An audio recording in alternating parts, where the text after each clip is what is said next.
Boo.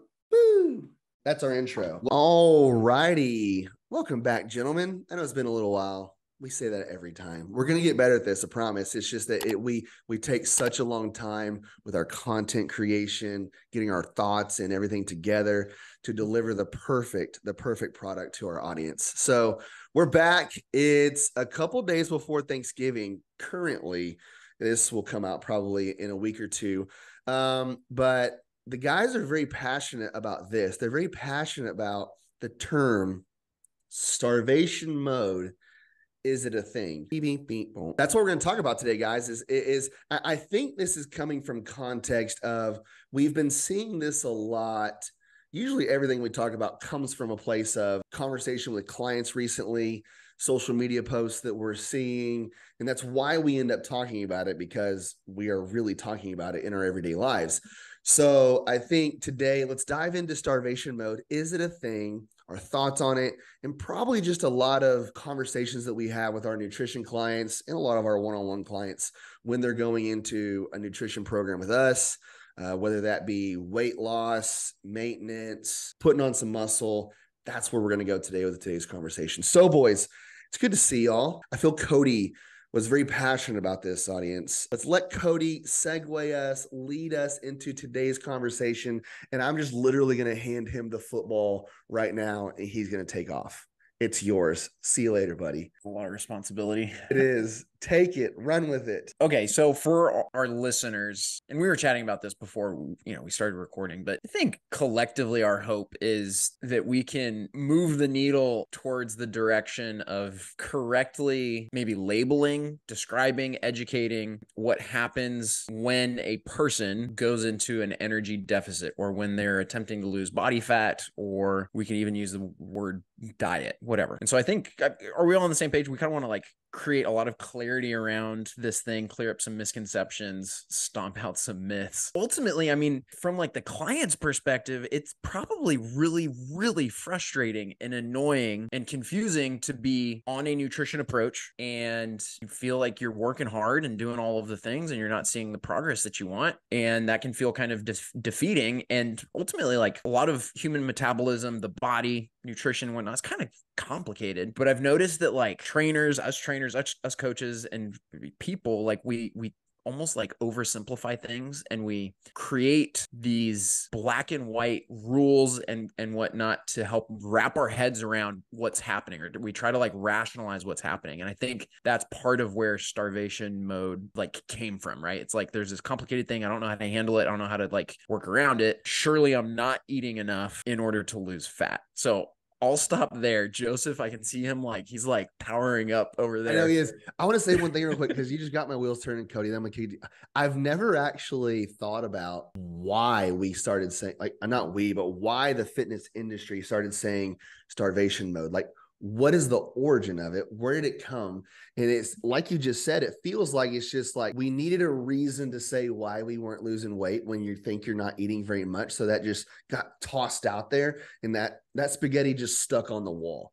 And that's what everyone ran with for forever. I've actually never thought about where that came from. That's very interesting. I may Google that here in a second. Joseph, I'm going to Google it. Joseph, go ahead. I think it came from coaches being undereducated, but over sympathetic to their clients, and they're saying, hey, you're under eating, let's get you eating more. And just like we talked about before we started, was when you give someone the perception that they're going to eat more calories, you'll actually get more accurate in tracking those calories, because you're less inclined to snack or fall off track because it seems less strict.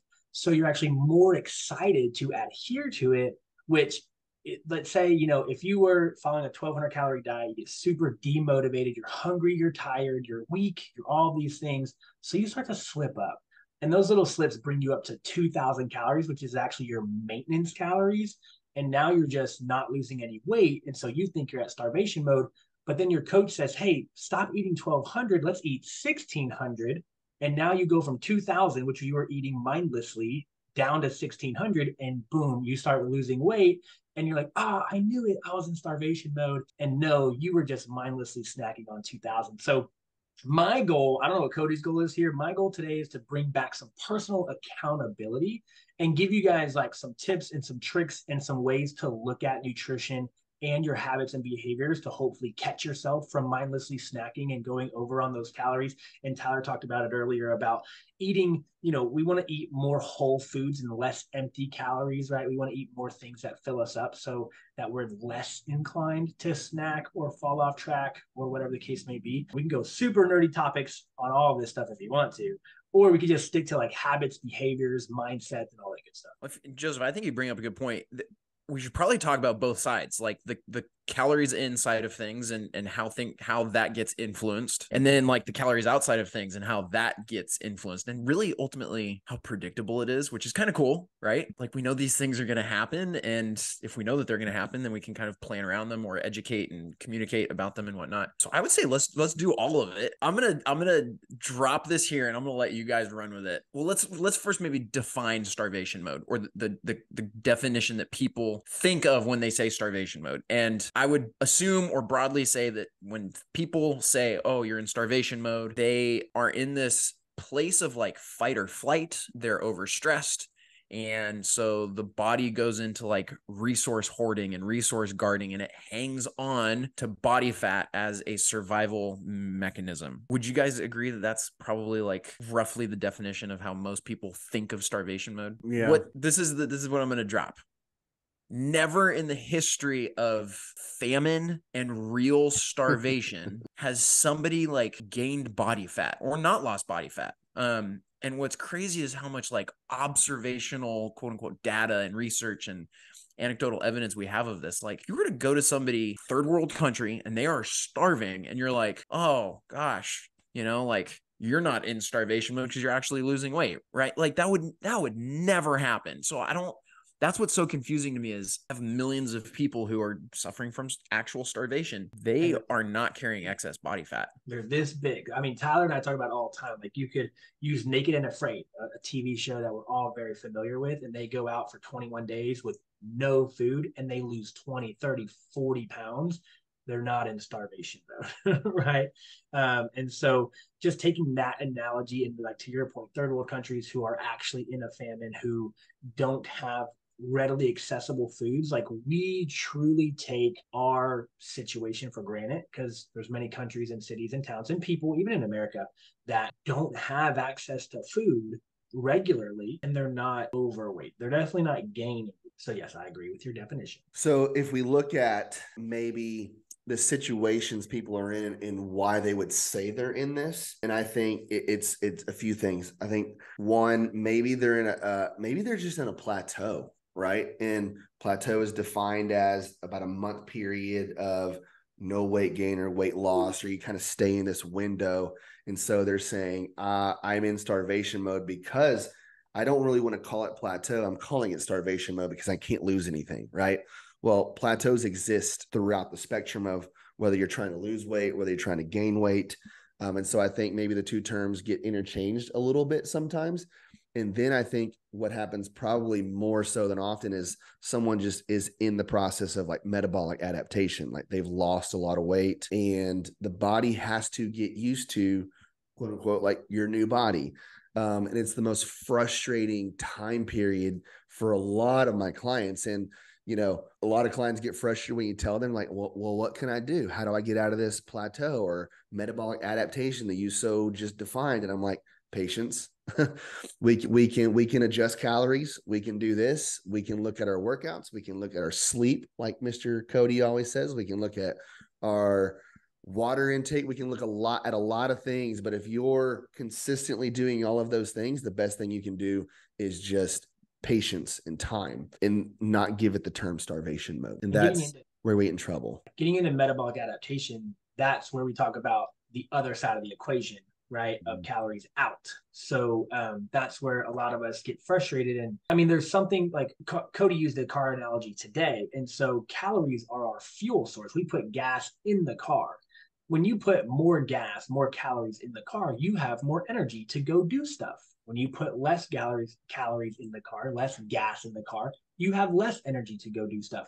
So with less energy, you're going to slow down, which is going to limit or reduce your calories out, which is now bringing your balance back to balance, which is bringing your calories in versus calories out back to they're just in line with one another. And so oftentimes, like to your point, Tyler, like if we're in a calorie deficit and we're sleeping like crap, you're probably going to have some pretty terrible days ahead of you. But if we fix your sleep, but we keep your calories the same, you're probably going to feel better. So then tomorrow and the next day, you can get more activity in. So there's tons of ways we can talk about metabolic adaptation and how to overcome those things. But Cody, Tyler, you said it first. Joseph, you started riffing on it. I mean, that is ultimately the thing that people should be saying. The name right there, like metabolic adaptation. We could take it one step further. And what we're talking about is predictable metabolic adaptations to prolonged or extended energy deficits. That is quote unquote actual starvation mode. It sounds nerdy and sciencey, but like it kind of it clearly describes what's happening. Predictable changes to your metabolism to prolonged calorie deficits. So Joseph, like we have the 4 different components of like metabolism, right? On the thermic effect of food. And if you're like, oh my gosh, I'm listening to this and I've never heard the term thermic effect of food, go back to like episode 1 or 2 where we cover metabolism and whatnot. Yep. Joseph, when we are in a prolonged or chronic energy deficit, what happens to the thermic effect of food? How does our metabolism shrink or slow down predictably as a component of thermic effect of food? Thermic effect of food is the amount of calories it takes your body to digest and utilize the nutrients you are consuming. If you eat less and less and less and less, that number is going to continue to shrink and shrink and shrink and shrink. So then we start, and people don't realize this, but GI distress, gastrointestinal distress, bloating, gas, irregular bowel movements, things like that, that's a sign that you might not be breaking down your food adequately, which could be limiting or reducing your thermic effect of food. But we know that protein has a high thermic effect, fiber has a high thermic effect, complex carbs have a high thermic effect, and then fats have a low thermic effect. But if you're reducing total calories and total macros, you're also reducing your total thermic effect to include, well, now, let's say we're doing something, I'm going to throw it out there, but let's say we're doing a lot of like 0-calorie artificial sweetened things, which could cause GI distress. So not only are you in a caloric deficit and you have a low thermic effect, you also have GI distress, which is also lowering the thermic effect of food that you're eating because you're just pooping and peeing it out. And so that reduction in burning calories to utilize calories is now bringing your calories out down, meaning you're losing less and less weight to a point to where you're not going to lose any weight at all. Is that the direction you want me to go? For sure. But let's put numbers to it. If I'm eating thermic effect of food across protein, carbs, fat, it comes out to like what, 10% on average across all 3 of them? Yeah, 10 to 12%. So of total calories. So let's say I'm a person and I'm just eating 2,000 calories per day. What would my thermic effect of food be based on that math? 200 calories a day. 200 calories. So that portion of my metabolism, thermic effect of food, is 200 calories when I'm eating about 2,000 calories per day. Meaning you're only consuming 1,800. So for everyone to be clear, right? You're eating 2,000, but you're only able to utilize 1,800 of it. Correct. Because like my body burns fuel to process, digest, absorb, send nutrients places and whatnot. So Joseph, what's the math if I go from 2,000 calories per day and I reduce my calories down to 1,500 calories per day? What's my thermic effect of food at 1,500 calories per day? 150 now. So holy smokes. So my metabolism just like screeched to a halt. No, 50 calories is 8 almonds. So this portion, what we're talking about is this portion of metabolic adaptation, thermic effect of food. I have quote unquote slowed down my metabolism, which isn't a bad thing. This is going to happen. We almost want this to happen as a result of being in a calorie deficit. 50 calories. Holy moly. And so I'm going to throw another data point at y'all to put into slowing of stuff. Age. I'm older, so my metabolism slowed down. Ooh, this is a good one. This one ruffles feathers. Big time. This is uncomfortable. Strap in, y'all. Holy smokes. Every 10 years that you age, your metabolism slows down by another whopping 50 calories. So going from 40 to 50, 50 to 60, 60 to 70, your metabolism slows down by about 8 almonds, which is nothing. It's nothing.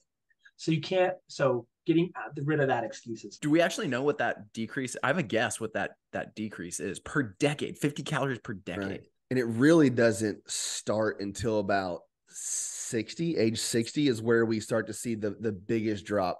From age 0 to 60 is a very small drop. From 60 is where we start to see the bigger drops. Well, I think what you're talking about, those decreases in metabolism up to 60, those are not necessarily age-related decreases to metabolism. What Tyler's talking about, I would assume those are actually due to being more sedentary, not training as hard, not having as much lean body mass, and whatnot. And that contributes to, would that sound about right? So it's so funny. So you see it, I saw it today actually, and a client is like, there's a 20-year-old personal trainer, and the 20-year-old personal trainer is trying to train the 50-year-old client, and the 50-year-old client is like, well, when I was 20, I could do whatever I want, eat whatever I want, and not care, right? And I'm like, yeah, but think back to when you were 20 and how active you were. You were gone all the time. You were never at home. TV and technology and cell phones and Netflix wasn't a thing back then. And so we weren't glued to our TVs, glued to our phones. You were so active in your 20s that, to Cody's point, that is what actually slowed down up until about 60, when we can start talking about really decreased muscle mass, really decreased functionality and stuff like that. But if you're below 60, you have like zero excuse. You should be healthy and active enough to maintain pretty closely to your activity level when you were in your 20s, 30s, and 40s. I always say there's a difference between being active and being busy. And that's, as we get older, that's where we interchange the two, and that's where we get in trouble. And I have that conversation with a lot of my just parents, right?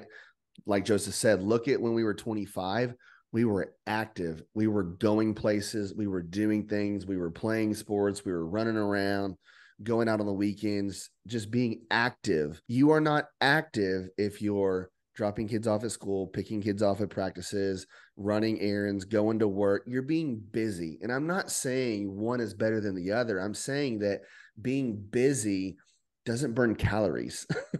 Being busy is you just have a lot going on in life. So a lot of my clients that are 40 to 55 probably think that they're very active, but they're just super busy. Which is where like step tracking is useful. Right. Monitor your steps. Like, I mean, I will tell you right now, I have 3,000 steps, 3,400. That's way more than I thought you would have, because you're usually locked down at the computer all day. I had a Sounds doctor. like you work from home. Yeah, I had a doctor appointment, so I had to walk to and from the parking lot. So there's that. Nice.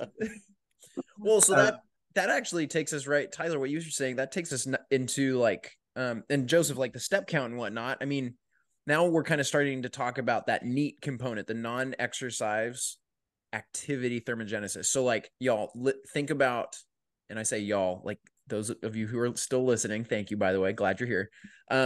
The energy that the body expends not doing exercise, not eating, and then basal metabolic rate. So NEAT is like the coolest freaking thing ever. So because it can essentially be 0 or 1,000. Or that's more than 1,000. It could be like huge, 2,000 to 3,000. Have you seen the studies that they've done with fidgeters, people that either like tap their knee all day long?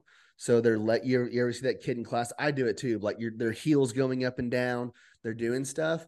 I mean, you rarely see a fidgeter that's overweight. It's super, super rare, because that little up and down all day long is, at the end of the day, is burning hundreds of calories. But like we say all the time, you can't voluntarily change NEAT. Yeah. You can't, because the second you voluntarily change it, it is now active thermogenesis. Yeah. So you can't say, oh, I'm going to go on more walks and increase my NEAT. Well, no, now you're just being more active. It has to be things that are subconscious. Yeah. So NEAT is things that are not planned. That's right. So think about that. If you plan to go for a walk, well, that's exercise. If you plan to park in the back of the parking lot and walk yourself into the store, it's planned. So it's activity. So you can't teach someone to fidget. You can't teach someone to tap their heel. It's like that subconscious stuff. But what you could do is get up every so often from your chair in your job, right? Or set your lifestyle up now to where it's actually less efficient. So you're actually forcing yourself to go out of the way for every little thing you do. And just literally the idea would be to make your life as inefficient as possible.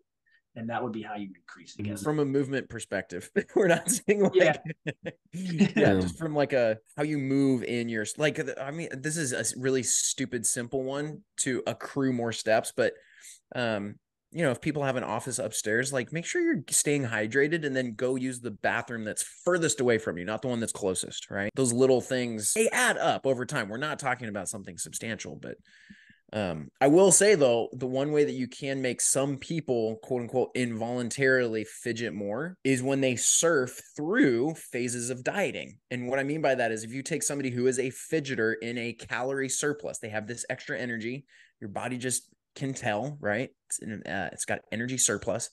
It'll fidget that stuff right off. You'll talk with your hands more expressively. You'll move more when you're talking. You'll adjust in your seat more. Like NEAT is just, it's so sneaky and like persistent and constant throughout your day. But that will subconsciously go away or diminish when we go into energy deficits. So if you could increase your NEAT and you could make your life more inefficient, or you could do different things like Cody said, go walk to the furthest bathroom, whatever the case may be, and you could get yourself to burn about 200 calories extra a day by whatever little things you're doing, over a year, you would have lost 20 pounds if you changed nothing else. Holding all else, like assuming everything else is constant. Right. Everything else is constant. That's Nutrition's crazy. constant, diet's constant, yada, yada, yada. You would lose that's a big one. 20 pounds, almost 21 pounds. Yeah, everything's.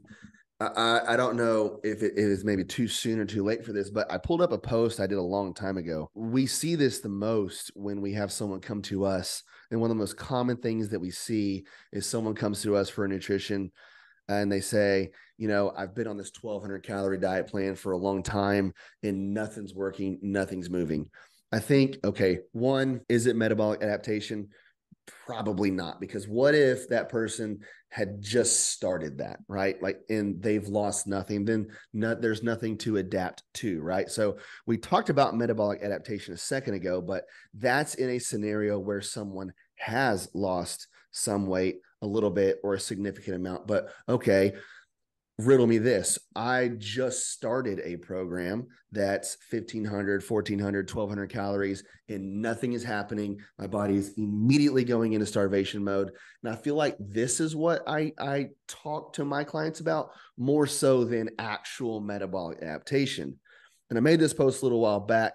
Joseph made me think of it when we were just talking about numbers, right? So these numbers, coffee creamer every day, 100 calories to 200 calories a day times 7. You have it every day. It's 7 to 1,400 calories a week. One alcoholic beverage, 100 to 200 calories times 7, 700 to 1,400 calories a week in surplus. Snacking in between meals, we never really account for this one, but it's huge, right, boys? 200 to 300 calories a day times 7. It's in between 1,400 calories to 2,100 extra calories a week. Cooking with extra oils and butters, 200, 300, same metrics. One soda a day. This is a lot of people's Achilles heel, is soda. 100 to 150 calories times 7, 700 to 1,050 calories a week. Just take almost the bottom metrics and the top metrics of those that I just said. Just these alone can add up to somewhere between 3,000 and 6,000 calories per week, not including the food in which you're eating. And when you tell people that, be like, hey, you're not actually eating 1,200 calories. This is what's happening. And that's normally, me and Joseph had that conversation all the time with that's a lot of people's eye-opening thing. And so what would we say? Like, we always need to give solutions to the problem in which we're presenting right here is log your food for a month. Everything that you take out of the pantry, out of the fridge, go to dinner, out to eat, whatever, put in your mouth, log it. And it will be an eye-opening experience of what you thought you were doing compared to what you are actually doing. And you're like, yep, I wasn't in starvation mode. I was in surplus mode. Well, I mean, you can certainly track things. I think that's the quote from Peter Drucker. If you can measure it, you can manage it. We can measure our food intake. And if we measure it, and we can measure it well, and I say that because with how labels are set up and the regulations and rules around what can be put on labels and how it can be confusing and overwhelming. But man, we have all the access to the information that we need to accurately measure what we're consuming. It takes a little bit of practice, and there's like a learning curve and whatnot. But man, once you're there, like a 5-year-old could do it. It's so simple, and it gives you all of the control, which is like the most exciting thing ever, because you just change some inputs and whatnot, and like your body changes, right? It's the coolest thing ever. Another trainer was like, oh, tracking your calories is irrelevant because nutrition labels can be 10 to 15% inaccurate. And so why even bother? And blah, blah, blah, blah, blah, blah. And I'm like, guys, like whole foods are like 100% inaccurate. Chicken breast, 4 ounces of chicken breast is the same amount of calories across all brands, all chickens, all like where that range, that 10 to 15% inaccuracy comes from is processed foods. And so hopefully while you're dieting, you're eating less processed food. So that 10 to 15% is one, irrelevant. Two, if tracking calories didn't work, why do we have bodybuilders and competitors that are 3% body fat tracking everything day long? And then the second piece is automatically assuming that just because you're tracking your calories, it's going to trigger an eating disorder. And I want to pull people away from that as well. And it's just like, just because it's like, that's like saying, if you start budgeting, you're going to have anxiety. Like, no, like, it's just a budget. Like, but to like what you said, Cody, is it's providing massive awareness to an area of your life that needs help. And that awareness, just the awareness, will trigger you to change. You don't even have to Tyler said, log for a month. I'll give you a week. Give me 7 days of accurately tracking, and you'll immediately know where you're slacking off. You'll immediately know like your coffee creamer is not worth it. You'll immediately know that those oils, you've been doing a tablespoon at every meal because you're coating the pan for everything you cook. You'll immediately know how to fix it. And I guarantee your progress will kick right back up. Yeah. 100%. I just lost my train of thought. I was going somewhere else with tracking. Oh, this is where I made another post about this the other day. And it's interesting. Why are we as a society, people in general, we're so obsessed with tracking our steps, how many calories we burn in a workout, all these metrics of a workout. But yet when we're like, oh, you should track your food, they're like, oh, I don't want to do that. It's like, you track everything else.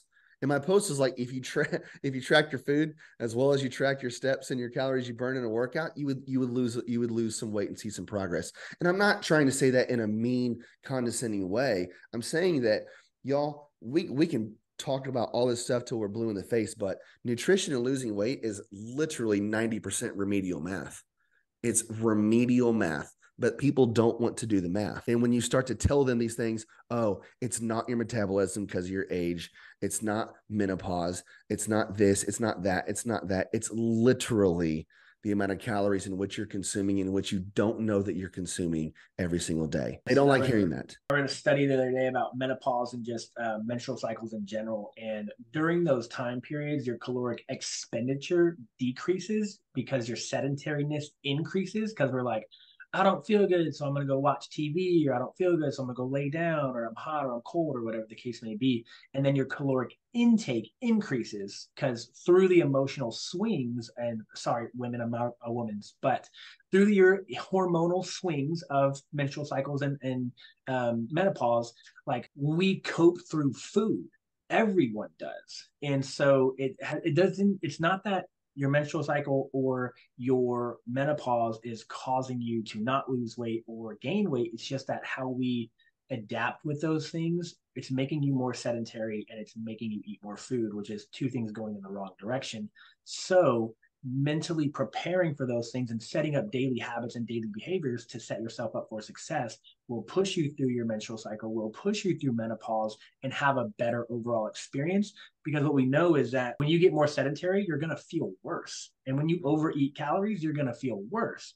So you're like, it's really this menstrual cycle or this menopause period of my life is the worst. And you're like, okay, but it's because we're doing two negative things here. We've got to really fix those two things, and you'll feel a lot better, regardless of what. And there's a little bit of water retention during menstrual cycles. I can't remember their percentage, but what is it, like 5%, 7%, somewhere around there. So there's that water retention that normally it's a psychological thing where it's like you've been on this nutrition plan, this weight loss plan, this going to the gym plan, and everything was fine. And then that week happens and you put on 2, 3, 4 pounds. Well, a lot of the time it's just water, right? Mm-hmm. And managing expectations and just wrapping your mind around almost like this week is like, don't even look at what is happening that week scale wise. Look what's happening like lifestyle and habit wise. And then bam, you're back at it the following week. Right. Which is tough. Like I'll give females a bone and be like, hey, weight loss is harder for y'all because now you only have 3 weeks out of the month to lose weight instead of 4, where men have an extra week, So, that week just mentally attack it, but just know, like, if the scale goes up or down by a pound or 2, it's not a big deal, but just know you're kind of losing a week, which stinks. And we can't sit here and pretend like we know what's going on that week because we don't know, but we can sit here and say pretty definitively, we've worked with hundreds of women during this time, and this is how we would coach them through that time, right? Because we don't know what it feels like, but we know how to maybe help women through that. I would say, just observationally, I've had clients, or let me rephrase that. I have noticed with different clients, menopause seems to affect them differently. And what I mean by that is, like, some will have more discomfort or more hot flashes. Yeah. Mood swing. I mean, all of the typical or the usual symptoms that might occur during, some are more susceptible to it or more sensitive to it, and others are not. I'm not saying that we have to like craft this crazy training approach or nutrition approach around those things, but being able to, if somebody comes into the gym, and this is good advice just all the time, but if somebody comes into the gym and they're like, hey, I don't feel great this week, cool, let's pull back a little bit or go do some other things that frankly like feel better and that you're more excited to do, but for the other clients and athletes who, they just show up and they're rocking and rolling and they feel great, like, cool, let's do your things as usual. But I have noticed, like, client to client, there's some variation with just a lot of those different, like, kind of categories, if you will, ultimately being able to take like a client-centered approach. Yep. Some people are going to react differently across that whole spectrum. But I feel like we've covered most of what we want to talk about on this topic. I don't know if there's any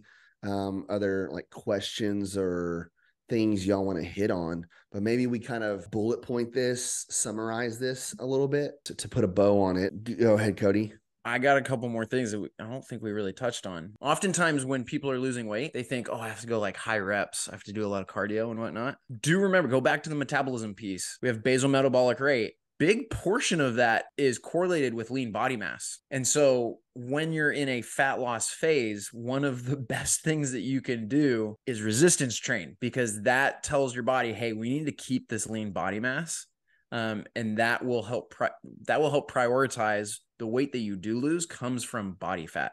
But ultimately, like, and this is maybe a little bit extreme, if you are in a lengthy caloric deficit and maybe aggressive, maybe you're getting ready for an event or a show and whatnot, you will likely get to a point that you are probably losing lean body mass. But I bring that up because it just highlights how important heavy resistance training is for men, for women, for a variety of age ranges and whatnot. Heavy resistance training, I'll go out on a limb and say almost in air quotes, like trained to almost be like a bodybuilder. I promise you will not just wake up and be ready to step on stage for a bodybuilding show, but that helps mitigate some of those metabolic adaptations that we're talking about. If you can maintain good amount of lean body mass through resistance training, you're going to be in a better spot. And what's cool is, like, we have control over it. It's somewhat mitigatable, if you will, which is pretty awesome, right?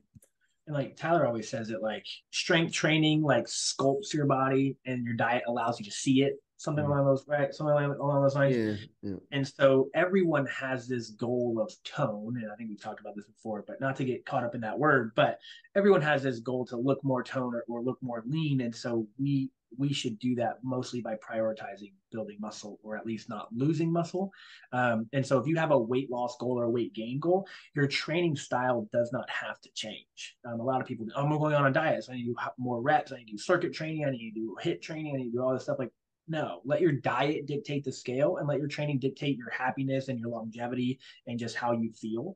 And so to Cody's point, like, you don't have to change your workout routine. You might want to increase or decrease intensity, increase or decrease frequency, but let your diet depict what happens on the scale, and let your training just be your happy place and be your state of strength and confidence. And strength training, I mean, I don't care who you are, male, female, young or old, like hitting a new PR is like the most motivating thing in the world. And so keep training heavy, keep surprising yourself with what your body's able to accomplish, and just let the diet do its thing. I will say though, I don't want somebody to like hear us talk about this and they're like, oh gosh, these idiots are saying cardio and whatnot is like useless. It's not what we're saying. Kind of going back to this whole like starvation mode, metabolic adaptation thing. What we do know is that if you do start losing weight, that non-exercise activity thermogenesis piece, the NEAT piece, that will trickle down. Your body is efficient, and you will be less likely to want to park in the far end of the parking lot and walk in. You will be less likely to want to go to the furthest bathroom in your house and whatnot. But what's super cool is that with all of this wearable tech, we can see step count trends, or a host of other metrics, whatnot. If we see those kind of trickle down, and honestly, over time, if you're really losing a good amount of body weight, you'll see that kind of happen, but you can supplement with cardio, with more steps, with a little bit more conditioning, if you will, to help keep that energy outside of things somewhat elevated. So that's what's so cool about all of this, is a lot of these like adaptations that happen when we're in extended periods of dieting. Like we can pull some levers and like change some things. They're within our control, which is, again, super cool. And we're not just like at the mercy of it's a diet and I'm waiting for this diet to happen to me. Like, no, like we want to be in it and doing things and having like control of the steering wheel, and we can, which is cool. Which is a beautiful thing about having a coach. And so I always tell people, like, you can go do all this on your own. You can Google how to lose weight. It's going to give you a pretty good answer. You can Google how to work out. It's going to give you a pretty good answer. But to Cody's point, like, a great coach is there to just pull levers to make your life better, make your journey more efficient, make it more enjoyable, show you things that maybe you forgot about or don't know yet. And so, again, you don't need a coach, but I do think a coach is very beneficial to helping you make this process and this journey much, much better. Yeah. One thing, Tyler. No, go ahead. Tyler, can I throw this at you really quick? Both of you. Yeah. Not me. Mm-hmm. Okay, Tyler. We'll go around the horn, whatever. When we're actually starving, what happens to the body? Like when we are in like actual starvation mode, we are starving, energy, food is super scarce. What does that look like? What's that feel like? What is happening to the body? Tell us. Yeah. I mean, it's just looking for energy, right? So 3 energy sources are carbs, fats, and proteins, and in that order in which our body looks for them. So when we're starving, it's needing energy sources. So it's going to go to glucose in the bloodstream. It's going to go to glycogen within the muscle cells, right? So once we kind of run out of that, whether it be from you haven't eaten in a while or you worked out pretty hard and you depleted those energy stores, after that, it then moves on to fat, and then it's going to move on to protein after that. So when we're starving, it's really just looking for energy somewhere, and it's going to find it, right? It's why Naked and Afraid is 21 days long. There's a reason why it's exactly 21 days long, because your body can go 21 days without food. For the most general population, it can go 21 days without consuming. Based on the energy stores in your body, it can only go like a couple days without water. So you often find on that show the people that don't make it are the ones that can't find water. However, there's been a plethora of people on that show that have made it all 21 days without consuming anything, and their body is just kind of eating itself alive and atrophied like crazy. So you like tell us you were a biochemistry major without telling us you're a biochemistry major. You just were like, here's like the biochemistry of starvation. Like your body's going to burn off the glucose and whatnot, and then it'll prioritize like the fat, and then it'll start going after protein. But like, okay, tell us more about what those people look like who don't eat for 21 days at the end of Naked and Afraid. Like, what do they look like? What are they feeling? Like, and Joseph, chime in. Like, just emaciated. They look like you just got them out of actually starving. Yeah, they're out of a concentration camp, right, Joe? Yeah. We use that example as well. But yeah, you look terrible. Like, face is sunken in, like very little muscle tone, like just you're just doing your best to stay alive. It is like kind of like the best way to put it. And I will tell people, like, short-term hunger is like a hormonal response to your routine more than it is your body telling you you're starving and you need to go eat something. It's almost as cyclic as your circadian rhythm. If you're used to eating breakfast every day at 8 a.m., you know what happens when you miss breakfast at 8 a.m.? You're starving. You're hungry, right? Yes. And so it's just a hormonal response, and you can regulate those hormones, which is why I talk to people about intermittent fasting so much. When you try intermittent fasting, the first week or two is going to be miserable until your hormones figure out, oh, you're going to wait to feed me from 2 to 6. Oh, once it figures that out, you're no longer hungry early in the morning anymore or late at night anymore, because your hunger hormones, leptin and ghrelin, have now figured it out, that we're going to eat from 2 to 6. Your short-term hunger cues does not mean you are starving. It's just a cyclic routine that your body releases those hormones because it's used to eating at those times, or it's used to eating a certain portion, and now you cut that portion in half. Yeah. One thing that I do want to add, and I feel like we would be doing a disservice to science, to metabolic adaptation, if we didn't bring up the Minnesota starvation experiment, which is like, I think one of the coolest things ever. I think it's one of the most compelling nails in the coffin that starvation mode doesn't really exist how most average people, Americans, think it is. And just a little bit of context. And I haven't read like the whole thing or like the 1,000-page paper that was written up after it. I think it was Ansel Adams, or I can't remember who the author was, but the Minnesota starvation experiment was like a twofold experiment. One, 1944, towards the end of World War II, researchers wanted to know what's like physiologically what happens to people when they are literally starving. And this could be like in a concentration camp. It could be in Europe when supply chains were ruined because of the war. Food is hard to come by and whatnot. So physiologically, like what happens? And then the other side of the experiment was like, okay, how do you like come out of starvation? Like what happens when your like food is kind of reintroduced and whatnot? So there was 36 men who were selected for this thing, and they had their food controlled to a point where they would, over the course of, I think it was like 24 weeks, they would lose 25% of their body weight. So Tyler, if you weigh 200 pounds right now, you'd come out of this thing weighing about 150. You'd look like my pinky. And ultimately, like what they found is like physically, visually, is exactly what y'all are talking about, like minimal body fat. I mean, these guys look like a human anatomy chart. Like you can see all of their bones, ribs and whatnot. And there's photos. It's incredible. But then on the psychological side of things, this was like kind of crazy. Super disrupted sleep. And from like an evolutionary perspective, like the body is not getting calories. So it's like, well, I'm going to mess up your sleep so that you spend time like going and foraging and looking for like energy. So that was one interesting thing. Drastic decrease in sexual interest. When the body is starving, actually starving, the body's like, I'm not going to reproduce right now. And so if anybody's been in contest prep, if you've done like a physique show, you probably know like libido, sexual, it's just the last thing that you could even care about. They were very food focused. So thinking about, and I think some of the behaviors were like hoarding food and belongings and whatnot.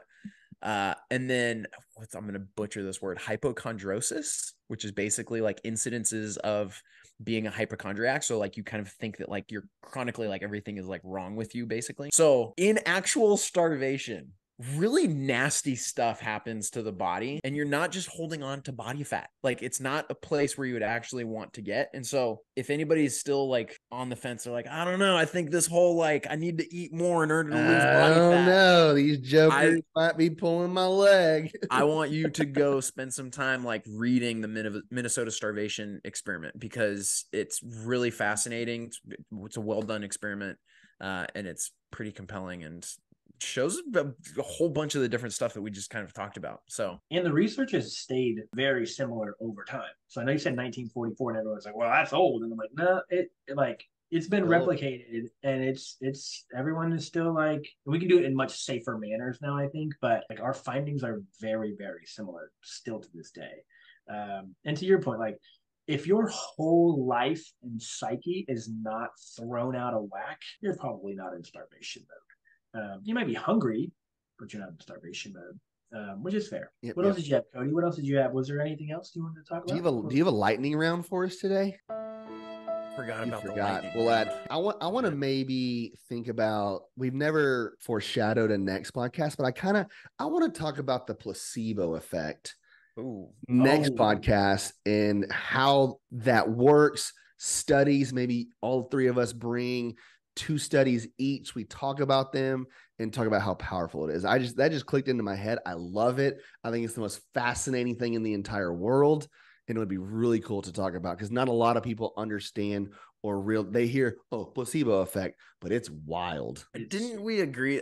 Don't get me wrong. I love the idea of bringing some research and whatnot, but didn't we kind of agree that like we wouldn't start citing stuff? And no, we're like not going to cite down the research rabbit hole, but and maybe whatnot. we bring 2. And we're talking about another. You just brought up research. No, but right, I'm not like citing anything. What a nerd! It's more of, no. It's more like storytelling and whatnot. I'm not going to be like, well, PMG, this reference that. It's like, no. I read this study that did this, and let's talk about that. Storytelling. Right, and we're not going to go over the abstract and hypothesis and all that. It's stupid, right? Second grade book report. Yes, second grade book report. Talk to me like I'm 5. Love it. What's this? We're to put a bow on this bad boy because we're right at an hour. Let's talk. Let's go around the horn one time. We are our 30-second spiel of someone that thinks they're in starvation mode. You're talking to them as a coach on what to do, what's really happening, how to get out of it, and the next steps. Right? I'll be the last one to go. And I'll be the timer this time, Cody. You get 30 seconds just to give a spiel, a summary of what we just talked about starvation mode. All right. And you get 30 seconds as a coach each. Cody, you're up first. 30 seconds. 3, 2, 1, and go. Oh man. So I mean, at first I would just empathize with them.